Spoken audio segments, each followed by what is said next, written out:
Today we will discuss about total internal reflection. Total internal reflection. What is total internal reflection? Suppose we have an interface separating two media. मान लीजिए इधर water है, ये water है और ये air है, इधर एयर है और ये वाटर है। मान लीजिए एक ऑब्जेक्ट यहाँ पर लाई कर रहा है। अब इसमें से जो लाइट रे, सपोज ये ऑब्जेक्ट है और यहाँ से जो लाइट रे इस इंटरफेस के ऊपर नॉर्मली इंसिडेंट करेगी वो बिल्कुल स्ट्रेट चली जाएगी यूँ, और जो लाइट रे इधर ओब्लिकली इंसिडेंट करेगी यहाँ पर अब रिफ्रैक्शन होगी, क्योंकि ये अगर वाटर है, मान लीजिए ये डेंसर मीडियम है, डेंसर मीडियम का रिफ्रैक्टिव इंडेक्स μ2 है और इधर ये जो रेयर मीडियम है यहाँ पर रिफ्रैक्टिव इंडेक्स μ1 है। अब यहाँ पर रिफ्रैक्शन होगी। अगर मैं नॉर्मल ड्रॉ करता हूँ तो clearly the ray is travelling from denser to rare medium, it bends away from the normal. तो एक्चुअल पाथ इसका ये था, ये थोड़ा सा नॉर्मल से दूर हट जाएगी, इधर चली जाएगी। This is angle of incidence and this is angle of refraction. अब अगर यही लाइट रे यहाँ पर इंसिडेंट करती है तो इस केस में भी रिफ्रैक्शन होगी यहाँ पर आकर के। अगर मैं नॉर्मल ड्रॉ करता हूँ तो ये बेंड हो जाएगी away from the normal like this. This is angle of incidence and this is angle of refraction. जैसे जैसे एंगल ऑफ इंसिडेंस बढ़ता जाएगा एंगल ऑफ रिफ्रैक्शन भी इंक्रीज करता जाएगा। एक स्टेज के ऊपर आकर के what happen, this light ray get refracted along the surface. जो सरफेस है उसी के अलोंग ये लाइट रे रिफ्रैक्ट हो जाएगी। This angle is angle of incidence and this is angle of refraction, and this angle of incidence at which the light ray refracted along the interface, that angle of incidence is called critical angle। इसको हम critical angle भी बोलते हैं। जिस angle के ऊपर आकर के लाइट रे अलोंग द सरफेस इंसिडेंट कर जाए, रिफ्रैक्ट कर जाएगी, that angle of incidence is called critical angle. अब अगर इससे ज़्यादा, थोड़ा सा भी इससे ज़्यादा अगर एंगल ऑफ इंसिडेंस हो जाता है, then what happen, this light ray get reflected in the same medium. यहीं रिफ्लेक्ट हो जाएगी, इसी मीडियम में रिफ्लेक्ट हो जाती है ये लाइट रे। This phenomenon is called total internal reflection. मतलब एक पर्टिकुलर एंगल ऑफ इंसिडेंस के ऊपर आकर के लाइट रे अलोंग द सरफेस रिफ्रैक्ट हो जाएगी। उसके बाद भी अगर एंगल ऑफ इंसिडेंस इंक्रीज होगा then it reflected back in the same medium. This phenomenon is called total internal reflection. तो ये आ गया एंगल ऑफ इंसिडेंस, ये आ गया एंगल ऑफ रिफ्लेक्शन। तो डेंसर मीडियम में ही ये रिफ्लेक्ट हो जाती है। That angle of incidence at which angle of refraction will become 90 degree, that angle is called critical angle. ठीक है, तो what is total internal reflection? The phenomenon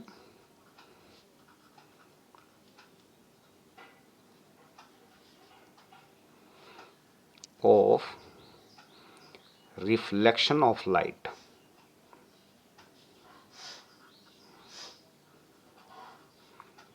in the denser medium। Denser medium में अगर ये reflect हो जाती है, this phenomenon is called total internal reflection. Now clearly there are two conditions for the total internal reflection. What are the conditions? Now conditions for TIR। conditions for TIR, total internal reflection। Very first condition is the ray should travel from denser to rare medium. एक तो refraction जो है वो denser to rare medium होनी चाहिए, और दूसरा angle of incidence should be greater than critical angle. These are the main two conditions. Very first is the refraction of light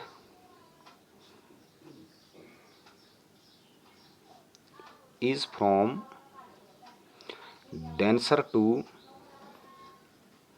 rarer medium। कि रिफ्रैक्शन जो है वो डेंसर टू रेयर मीडियम होनी चाहिए। And second condition is angle of incidence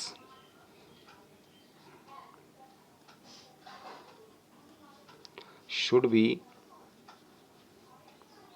greater than critical angle.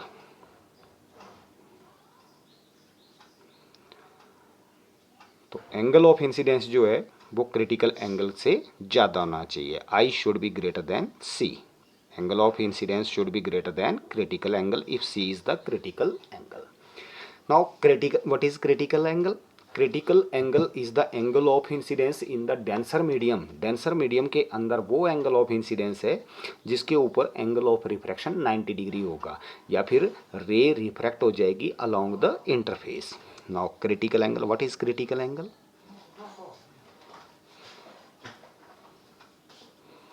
Critical angle, the angle of incidence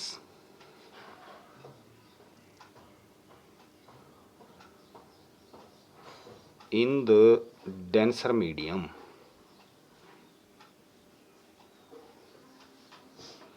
at which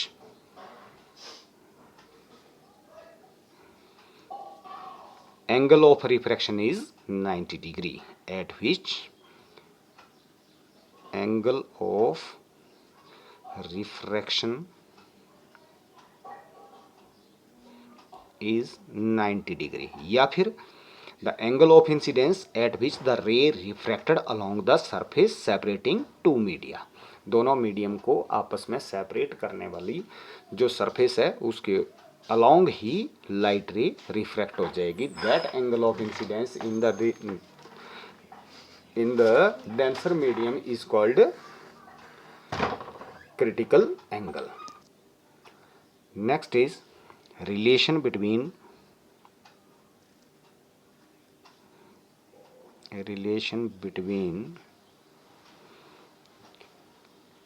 refractive index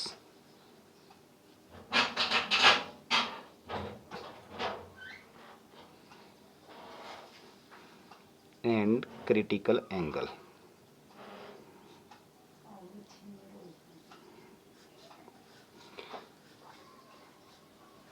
relation between refractive index of the medium and critical angle. अब मान लीजिए इसका refractive index μ2 है denser medium का, और जो rare medium है, rare medium का रिफ्रैक्टिव इंडेक्स μ1 है। ठीक है, यहाँ μ2 से μ1 में रिफ्रैक्शन हो रही है।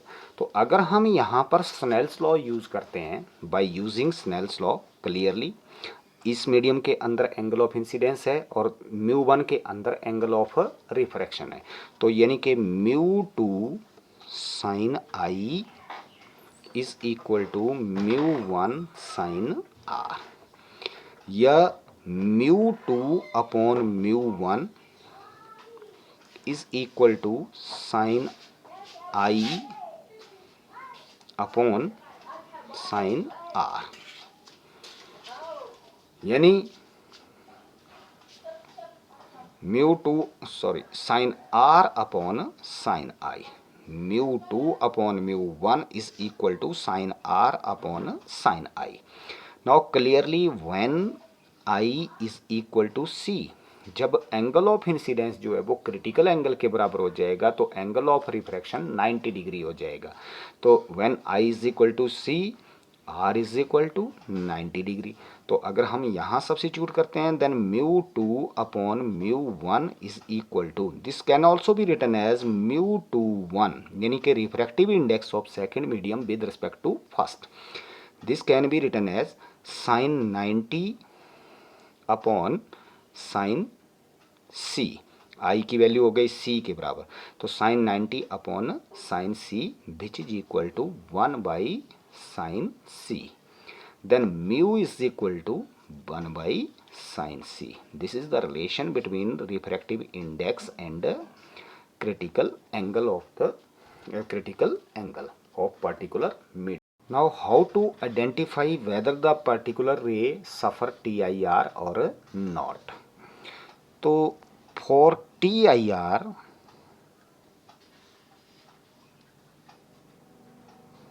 the main condition is I should be greater than C, मतलब angle of incidence critical angle से ग्रेटर होना चाहिए। अगर मैं दोनों तरफ साइन लेता हूँ तो ये बन जाएगा sine I must be greater than sine C, reciprocal कर लें तो ये बन जाएगा 1 by sine I, this will become less than 1 by sine C, या फिर 1 by sine I less than but 1 by sine C is mu, और mu should be greater than 1 by sine I. तो अगर किसी मीडियम का refractive index जो है वो 1 बाई साइन आई से ग्रेटर है, refractive index with respect to other medium, तो अगर रिफ्रैक्टिव इंडेक्स मीडियम का डेंसर मीडियम का refractive index 1 by sine i से अगर ग्रेटर है तो इसका मतलब that ray will suffer TIR। For example जैसे मान लीजिए हमारे पास एक राइट एंगल्ड प्रिज्म है,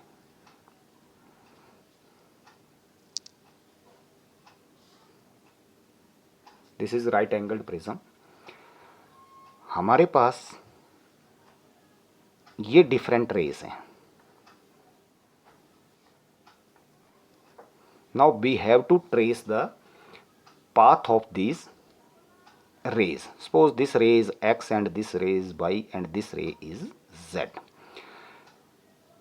Let refractive index for X-ray is, this is not X-ray but this is hypothetical ray.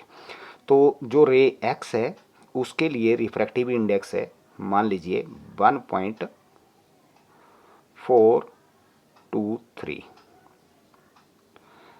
और बाई रे के लिए जो रिफ्रैक्टिव इंडेक्स है दैट इज 1.326 और जेड जो रे है हमारे पास इसके लिए रिफ्रैक्टिव इंडेक्स है म्यू जेड इज, इस मीडियम का रिफ्रैक्टिव इंडेक्स जो है वो 1.414।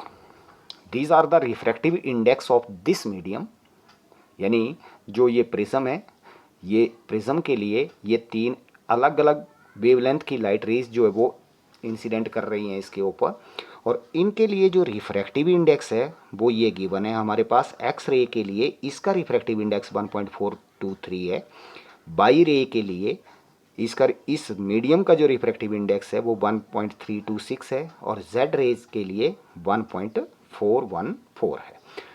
Trace the path of these light rays, in light rays का पाथ ट्रेस करना है, अलग अलग है। नाउ क्लियरली अब जैसे मान लीजिए ये राइट एंगल्ड प्रिज्म है, आइसोसेलेस प्रिज्म है, suppose this is right angled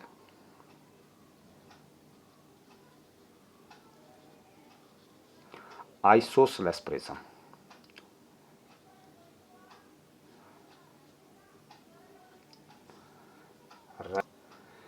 ये राइट एंगल्ड आइसोसेलेस प्रिज्म है तो इसका मतलब ये एंगल 45 डिग्री होगा, ये एंगल 45 डिग्री होगा, ये एंगल 90 डिग्री है, तो ये एंगल जो है वो 45 डिग्री है दोनों। तो अब इस लाइट रे का पाथ ट्रेस करना है। अब क्योंकि ये लाइट रे जो है वो नॉर्मली इंसिडेंट कर रही है इस सरफेस के ऊपर, प्रिज्म के सरफेस के ऊपर, तो ये अगर नॉर्मली इंसिडेंट करी तो ये बिल्कुल स्ट्रेट लाइन में चली जाएगी यहाँ पर। अब क्योंकि यहाँ तक, अब ये रेयर मीडियम था बाहर, अब बाहर अंदर डेंसर है। अब अगर डेंसर मीडियम है तो यहाँ पर रिफ्रैक्शन होगी, लेकिन अब हमें जब भी light ray denser to rare जाएगी, then we have to check whether it suffer TIR और नॉट।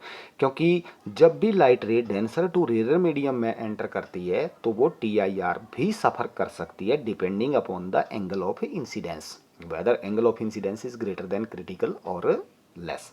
अगर क्रिटिकल एंगल से कम होगा तो ये रिफ्रैक्ट हो जाएगी बाहर, और क्रिटिकल एंगल से ज़्यादा होगा तो ये TIR सफ़र कर जाएगी।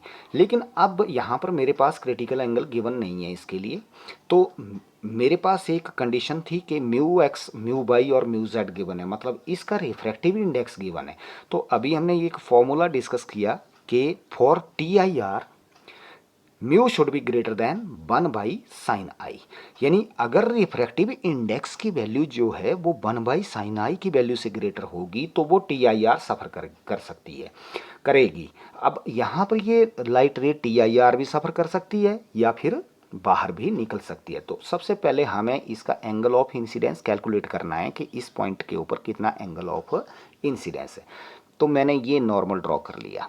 अगर मैं यहाँ पर नॉर्मल ड्रॉ करता हूँ तो सिंपल ज्योमेट्री यूज़ करके, क्योंकि ये एंगल 45 डिग्री है, ये एंगल 90 डिग्री है, ये 45 है, तो ये एंगल भी हमारे पास आ गया 45 डिग्री।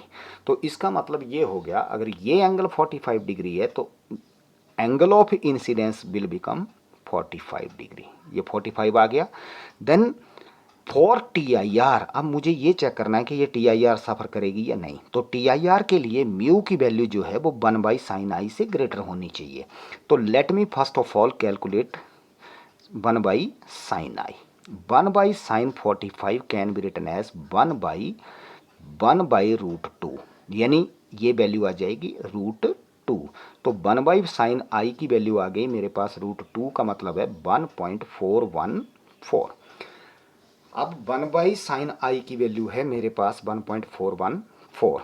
मुझे ये फाइंड आउट करना है कि mu should be greater than 1/sin i।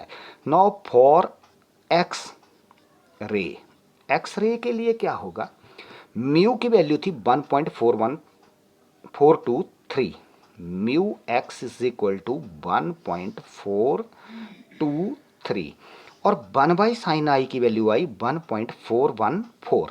Clearly mu x is greater than 1/sin i।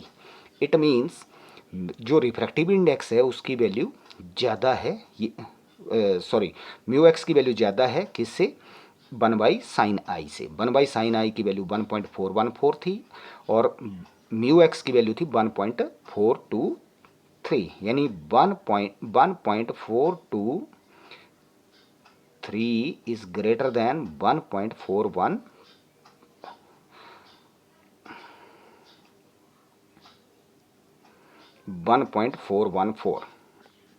1.414। तो क्योंकि इसकी वैल्यू म्यू एक्स की वैल्यू ग्रेटर आई तो ये लाइट रे TIR सफ़र करेगी, यहाँ पर बाहर नहीं जाएगी, रिफ्रैक्शन नहीं होगी इसकी, ये TIR सफ़र करेगी। तो ये यहाँ से जितना एंगल ऑफ इंसिडेंस होगा उतने ही एंगल ऑफ रिफ्लेक्शन हो जाएगा, तो ये लाइट रे इधर आ जाएगी। अब यहाँ दोबारा रिफ्रैक्शन होगी, रिफ्रैक्शन होगी तो इसका मतलब नॉर्मल इंसिडेंट करेगी तो ये सीधी चली जाएगी आगे, तो इसका पाथ ये बन जाएगा हमारे पास। Now let us trace the path of Y ray. Clearly Y ray यहाँ पर नॉर्मली इंसिडेंट कर रही है, नॉर्मली इंसिडेंट कर रही है तो ये स्ट्रेट चली जाएगी यहाँ पर अब मुझे चेक करना है कि ये TIR सफ़र करेगी या नहीं, क्योंकि अब डेंसर टू रेयर रिफ्रैक्शन होगी। तो रिफ्रैक्शन अब डेंसर टू रेयर है तो इसका मतलब देयर में भी TIR। अब मुझे यही चेक करना पड़ेगा कि ये TIR सफ़र करेगी या नहीं। तो इसमें भी अगर मैं एंगल ऑफ इंसिडेंस निकालता हूँ यहाँ पर, तो ये भी एंगल ऑफ इंसिडेंस 45 डिग्री का आ जाएगा यहाँ भी, क्योंकि सिंपली ये ट्राइंगल बन गई। दोबारा वही सिंपल ज्योमेट्री यूज़ करके हम ये एंगल कैलकुलेट कर सकते हैं। और मोस्टली जो एंगल ऑफ इंसिडेंस आएगा इस तरह से, जो नॉर्मली इंसिडेंट कर रही है, नॉर्मली इंसिडेंस के केस में जो एंगल यहाँ पर प्रिज्म का एंगल होगा वही ऑलमोस्ट वही एंगल यहाँ पर आएगा। लेकिन किस कंडीशन में, जब ये नॉर्मली इंसिडेंस करेगी। नाउ क्लियरली अगर ये एंगल 45 डिग्री आ रहा है तो यहाँ पर 1/sin की वैल्यू फिर कितनी होगी, 1.414। लेकिन अब म्यू बाई की वैल्यू थी 1.326। क्लियरली फॉर बाई रेज, अगर मैं बाई रे की बात करता हूँ, फॉर बाई रे mu by is less than 1/sin, क्योंकि म्यू बाई की वैल्यू थी 1.326 विच इज लेस देन 1.414। तो ये 1.414 से कम हो जाएगी। तो इसका मतलब ये लाइट रे क्या कंडीशन थी, mu should be greater than 1/sin, लेकिन 1/sin के आई की वैल्यू थी ये। तो इस केस में म्यू की जो वैल्यू है वो लेस आ गई इससे, तो ये कंडीशन सेटिस्फाई नहीं हो रही है, म्यू की वैल्यू ग्रेटर होनी चाहिए। तो ये TIR सफ़र नहीं करेगी, तो ये बाहर चली जाएगी। बाहर चली जाएगी तो अब रिफ्रैक्शन होगी। तो क्योंकि डेंसर टू रेयर जाएगी तो बैंड्स अब बैंड इधर होगी या इधर होगी, क्योंकि bands away from the normal, तो एक्चुअल पाथ इसका ये था बिल्कुल स्ट्रेट लाइन में, ये थोड़ा सा इधर बैंड हो जाएगी तो ये इधर चली जाएगी। This is the path of Y ray. Now let us check path of Z ray. For Z ray, Z ray के लिए क्या होना चाहिए, क्लियरली जेड रे की बात करें तो यहाँ से ये नॉर्मल इंसिडेंट करी ये भी, तो ये बिल्कुल स्ट्रेट चली जाएगी। यहाँ पर आकर के फिर ये क्या ये TIR सफ़र करेगी या नहीं, अगर मैं नॉर्मल ड्रॉ करूँ तो सिंपल ज्योमेट्री के अकॉर्डिंग ये भी 45 डिग्री एंगल आ जाएगा। तो 1 इसकी वैल्यू आई 1.414। तो इसका मतलब क्लियरली इसमें म्यू जेड की वैल्यू भी यही थी और इसकी वैल्यू भी यही थी, 1/sin 45 की वैल्यू भी यही आई। तो mu z is equal to 1/sin। तो इस केस में ये बराबर आ गई दोनों वैल्यूज़, क्योंकि 1.414 इज इक्वल टू 1.414। तो जब angle of incidence critical angle के बराबर होगा तो ये अलोंग द सरफेस, ये यहाँ से अलोंग द सरफेस चली जाएगी। तो एक्स रे का पाथ ये आ जाएगा, बाई रे का पाथ ये हो जाएगा और जेड रे का पाथ ये आ जाएगा। ये अलोंग द सरफेस जाएगी क्योंकि इक्वल आ गया। तो ये लाइट रे जो है वो अलोंग द सरफेस रिफ्रैक्ट हो जाएगी। ठीक है, तो these are the path of the light rays. Now applications of TIR।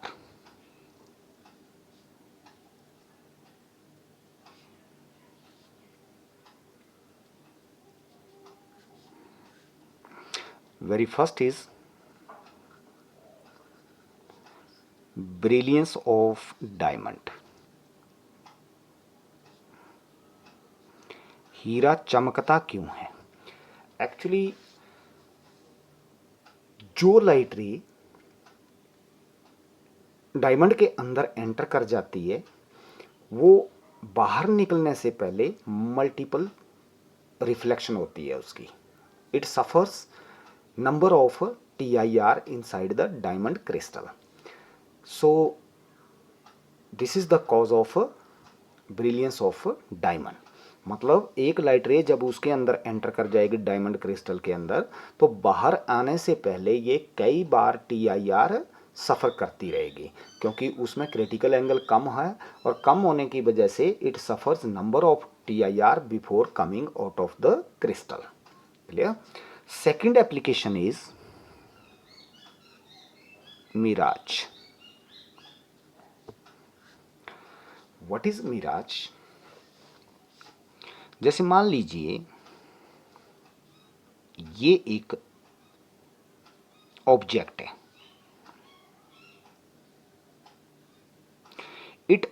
This phenomenon mirage occur in summer. Mostly mirage का जो फिनोमिनन है वो लगभग इसमें समर में देखने को मिलता है क्या मिराज कि ये मोस्टली डेजर्ट एरिया में मिराज अकर करता है। क्योंकि हालांकि नॉर्मली अगर हम एटमॉस्फेयर की बात करें तो जो लोअर लेयर है एटमॉस्फेयर की वो सबसे ज़्यादा डेंस होती है और जैसे जैसे हम ऊपर की तरफ चलते जाते हैं तो उसकी डेंसिटी कम होती जाती है।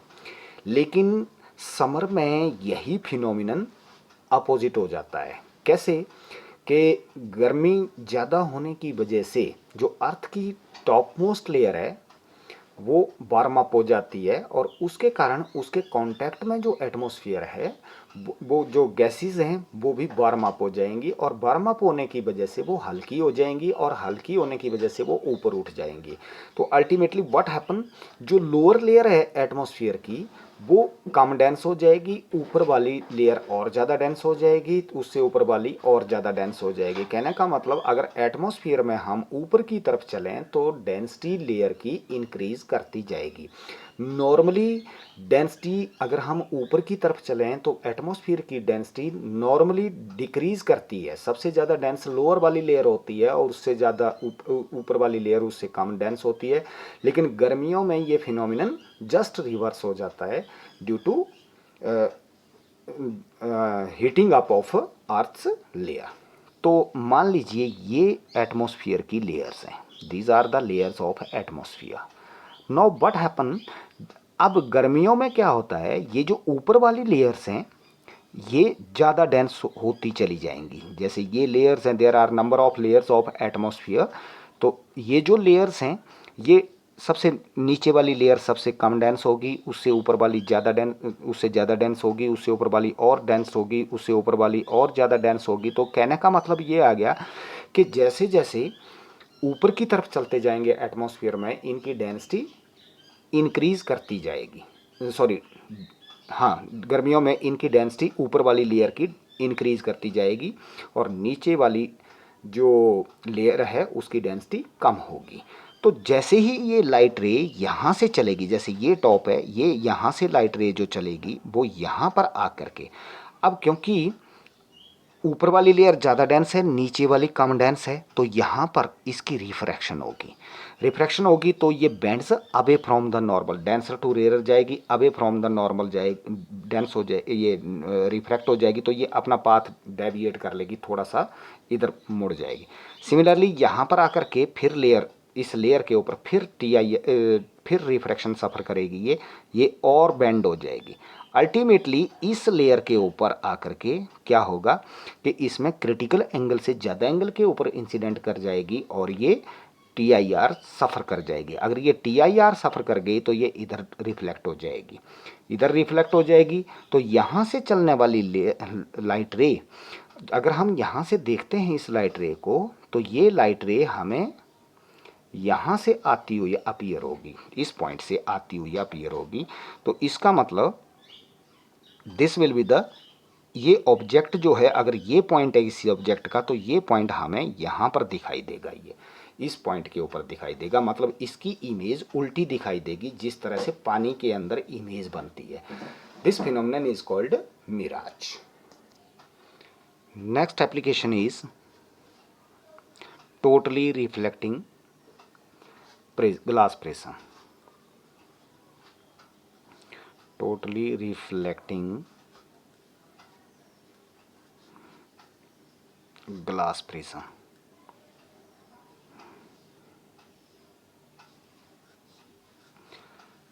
Totally reflecting glass prism are mostly right angled isosceles prism।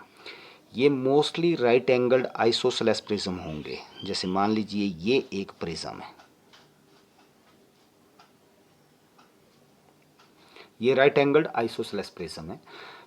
अब मान लीजिए ये हमारे पास ऑब्जेक्ट है, इस ऑब्जेक्ट की इमेज बनानी है हमने। ये AB कोई ऑब्जेक्ट है, इस ऑब्जेक्ट की हमने इमेज ट्रेस करनी है यहाँ से। ये ऑब्जेक्ट यहाँ से देखने पर कहाँ दिखाई देगा। अब ये आइसोसेलेस प्रिज्म है।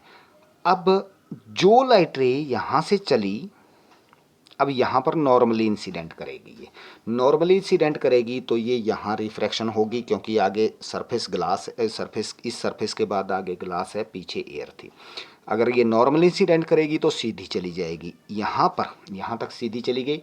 अब इस पॉइंट के ऊपर क्या ये TIR सफ़र करेगी या फिर नहीं करेगी, या बाहर चली जाएगी। अब क्योंकि इस केस में क्या होगा, सबसे पहले हमें ये देखना है कि इस पॉइंट के ऊपर TIR सफ़र करती है या नहीं। अब ग्लास के लिए जो क्रिटिकल एंगल है वो लगभग 42 डिग्री के आसपास है, ठीक है, ये 42 डिग्री है क्रिटिकल एंगल। अब अगर angle of incidence greater then 42 degree हुआ तो ये TIR सफ़र कर जाएगी, क्योंकि मेन कंडीशन थी TIR के लिए angle of incidence greater than critical angle. दूसरी कंडीशन थी denser to rare medium refraction होनी चाहिए, तो यहाँ डेंसर टू रेयर है। अब अगर मैं यहाँ पर नॉर्मल ड्रॉ करता हूँ तो ये एंगल बन रहा है मेरे पास 45 डिग्री का, क्योंकि राइट एंगल्ड आइसोसेलेस प्रिज्म है, तो ये एंगल ऑफ इंसिडेंस आ जाएगा 45 डिग्री का, तो ये TIR सफ़र कर जाएगी।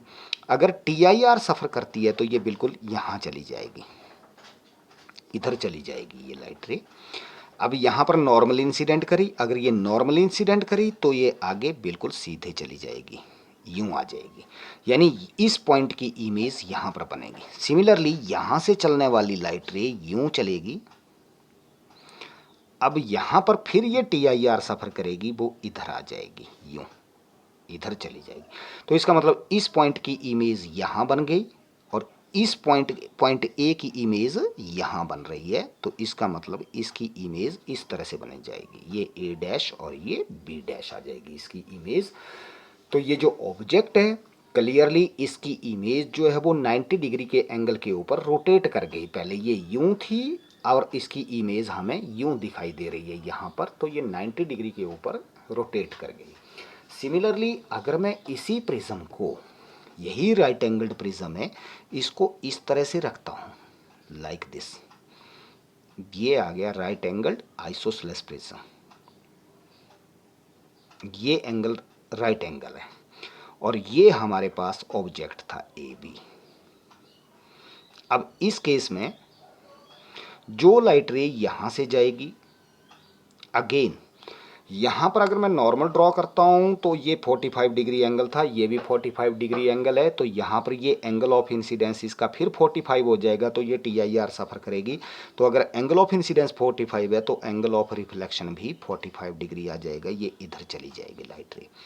यहाँ पर फिर क्योंकि डेंसर टू रेयर है आगे, तो यहाँ पर फिर क्या ये TIR सफ़र करती है या नहीं करती है। अगर मैं यहाँ पर नॉर्मल ड्रॉ करता हूँ इस सरफेस के ऊपर, तो ये एंगल भी, अगर मैं ज्योमेट्री को देखता हूँ तो ये एंगल भी 45 डिग्री आ जाएगा, तो 45 डिग्री के एंगल के ऊपर ही ये रिफ्लेक्ट हो जाएगी, ये TIR सफ़र कर जाएगी, क्योंकि क्रिटिकल एंगल है 42 डिग्री। ग्लास के लिए ये जो क्रिटिकल एंगल है ये 42 डिग्री है और इसके लिए एंगल बन रहा है ये 45 डिग्री, तो ये यहाँ पर फिर TIR सफ़र कर जाएगी, तो ये इधर चली जाएगी, ठीक है।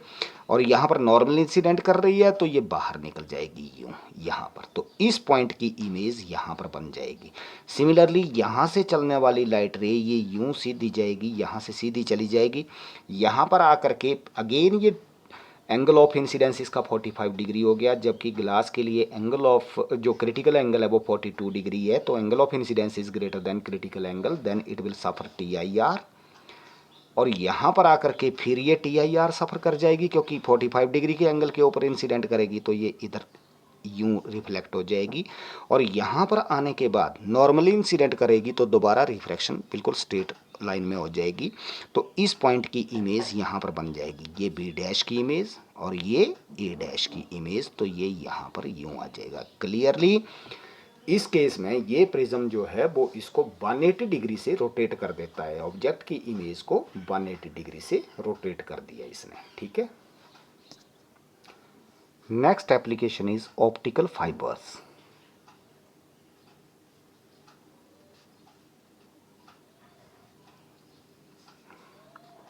What is optical fiber?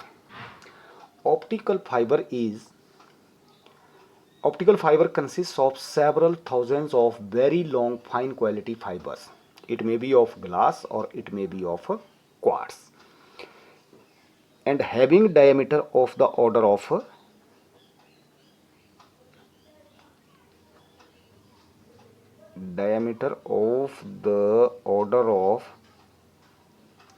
10⁻⁴ centimetre.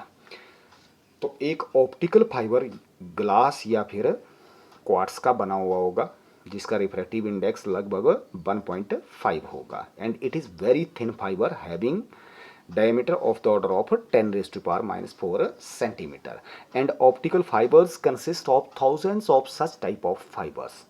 How an optical fiber is formed? तो मान लीजिए ये हमारे पास एक ऑप्टिकल फाइबर है, very thin fibre, of the order of 10⁻⁻⁴ centimetre. ये एक ऑप्टिकल फाइबर है। अब इसमें सपोज इसका जो रिफ्रैक्टिव इंडेक्स है, इसका रिफ्रैक्टिव इंडेक्स 1.5 है, mu is equal to 1.5। This optical fibre is coated with another material. इसकी कोटिंग कर दी जाती है किसी दूसरे मटेरियल के साथ, whose refractive index is slightly less than that of this material, जिसका रिफ्रैक्टिव इंडेक्स इसके रिफ्रैक्टिव इंडेक्स से कम होगा। फॉर एग्जांपल इसका रिफ्रैक्टिव इंडेक्स जो है, एक लेयर कोट कर दी किसी दूसरे फाइबर की, और इसका refractive index it should be round about 1.48। इसका जो रिफ्रैक्टिव इंडेक्स है, जो कोटिंग वाला मटेरियल है, उसका रिफ्रैक्टिव इंडेक्स 1.4 होना चाहिए, 48 के आसपास होना चाहिए। तो इसकी कोटिंग कर दी गई बाहर से। This process of coating another material on the optical fibre is called cladding. इसको क्या नाम दिया जाता है? Cladding. by to coat the layer of another optical fiber on another transparent material on the optical fiber। ये भी transparent material होगा। अब क्योंकि जैसे मान लो ये ऑब्जेक्ट है, इसकी इमेज कैसे बनेगी, ऑप्टिकल फाइबर कैसे रोल प्ले करता है, इसका जो प्रिंसिपल ऑफ वर्किंग है that is TIR। Principle of working is TIR, total internal reflection के ऊपर बेस्ड है इसका वर्किंग प्रिंसिपल। नाउ ये बन गया optical fibre, single optical fibre, और इस तरह के थाउजेंड्स ऑफ फाइबर्स यूज़ किए जाते हैं उसमें। अब जैसे ये ऑब्जेक्ट है, जो लाइट रे इधर से गई यूँ, अब क्योंकि यहाँ ये डेंसर मीडियम है और ये वाली जो क्लैडिंग वाली लेयर है, जो बाहर वाली कोटिंग वाली लेयर है, उसका रिफ्रैक्टिव इंडेक्स 1.48 है। तो इसका मतलब इसका रिफ्रैक्टिव इंडेक्स 1.5 है, ये ज़्यादा है, ये डेंसर मीडियम है, ये रेयर है। अब डेंसर टू रेयर रिफ्रैक्शन होनी चाहिए, तो यहाँ पर ये क्रिटिकल एंगल से ज़्यादा एंगल के ऊपर इंसिडेंट कर जाएगी और ये TIR सफ़र कर जाएगी इधर, ये लाइट रे इधर चली जाएगी। इसके बाद यहाँ पर फिर ये क्रिटिकल एंगल से ज़्यादा एंगल के ऊपर इंसिडेंट कर जाएगी और ये यहाँ से फिर TIR सफ़र कर जाएगी। सिमिलरली यहाँ से फिर ये इधर TIR कर लेगी, यहाँ पर फिर ये इधर TIR कर लेगी और यहाँ से ये इधर बाहर निकल जाएगी। तो मतलब after suffering number of TIRs it emerge from the other end of the fiber. Such type of fiber is also called light pipe because light is travel from one end to another end। ठीक है, तो ये जो image है object की वो यहाँ दिखाई देगी। फाइनली मुझे ये ऑब्जेक्ट यहाँ, क्योंकि यहाँ से अगर हम देखें तो ये लाइट रे हमें पीछे से स्ट्रेट आती हुई दिखाई देगी, तो ये ऑब्जेक्ट मुझे यहाँ जैसे दिखाई देगा अगर मैं इसकी ये बनाऊँ। Next is uses of optical fibre. What are the uses? अब क्योंकि इसको यूज़ किया जा सकता है कम्युनिकेशन में भी, इन कम्युनिकेशन सिस्टम।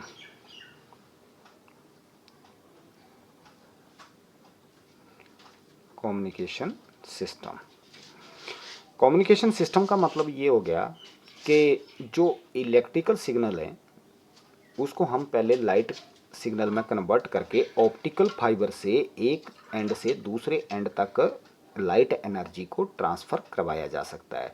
तो जो कम्युनिकेशन में हम ऑडियो सिग्नल यूज़ करते हैं, इनको हम पहले इलेक्ट्रिकल सिग्नल में कन्वर्ट करेंगे और फिर उनको लाइट सिग्नल में कन्वर्ट करके लाइट के थ्रू एक एंड से दूसरे एंड तक पास करवाया जा सकता है।